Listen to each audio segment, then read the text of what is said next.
So there's a guy by the name of Mohammed El-Kurd, and he's a Palestinian.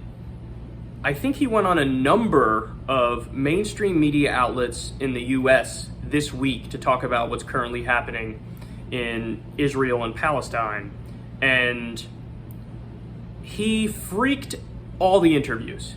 The one that I saw with him, I'm not sure if he was on MSNBC or CNN. He was on one of the two, and he was asked by the host, hey, do you support the violent rioting that's happening now? And of course, the CNN anchor meant it in the sense, do you support Palestinians doing violent riots right now? And without missing a beat, he fired back and he was like, do you support the violent displacement of my family by Israeli forces? Do you support the violent displacement of me and my family by Israeli forces? So he's asked, do you support violent riots? And his response is effectively, do you support illegal occupation and expanding settlements and the eviction of people in East Jerusalem against international law? So this is what happens when you have some Palestinian voices actually get through in traditional media in the US.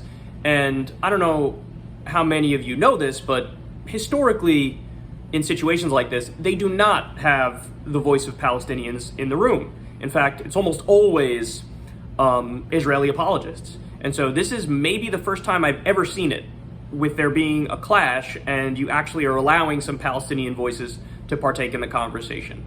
And so anyway, this guy's interview that I just talked about went viral. It blew up. It was all over Twitter. I'm sure it was all over various social media outlets.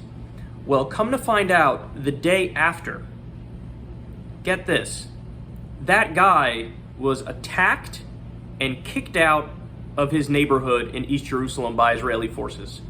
And lest you think, oh, this is a social media myth or whatever, there's a video of it. There's a video of Israeli forces dragging him away, basically.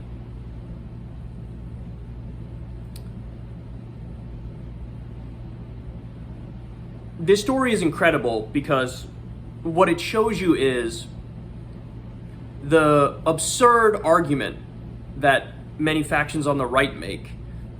It just exposes it for the farce that it is, because all the time we hear, oh, you need to take the side of the Israelis over the Palestinians. Why? Very simple. The Palestinians are backwards, primitive people who believe in a primitive religion, and they're violent, and they're terrorist or terrorist sympathizers, and the Israelis believe in Enlightenment values, believe in modernity. And what you see here is, in no uncertain terms, the Israeli forces are cracking down on free speech. They don't believe in Enlightenment values.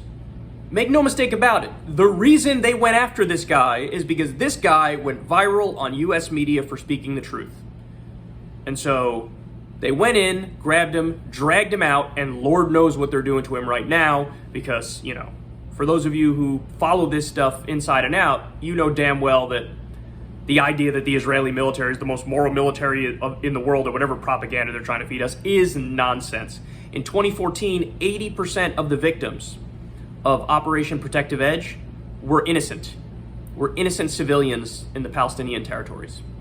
500 children were killed. Israel targeted civilian infrastructure left and right, including targeting a power plant in 2014. This time, they're already leveling apartment buildings and then doing apologetics for it afterwards. By the way, you seriously need to stop and think about the argument they use. They say, we had to do it. Hamas was like storing rockets there, and the terrorists were inside the apartment building. What were we supposed to do? Imagine armed terrorists take over your kid's school, and then the police department says, we're just going to bomb the whole school. How would you respond to that? You'd say, are you insane? No, you need to protect the civilians. That comes first and foremost. It's off the table to kill civilians.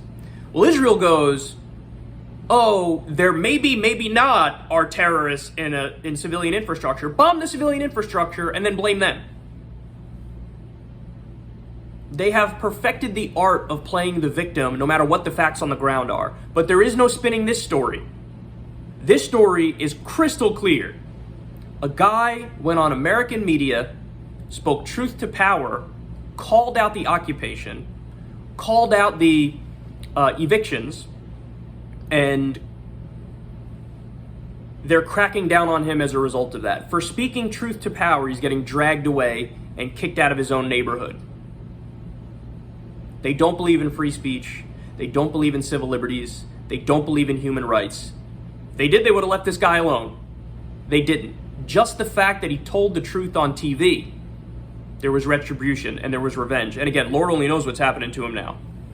You know, I wish the best for this guy. But now that we have social media, you can't hide the true face of the occupation. You can't do it. There's no amount of propaganda in the world that's going to get people to not believe their eyes here.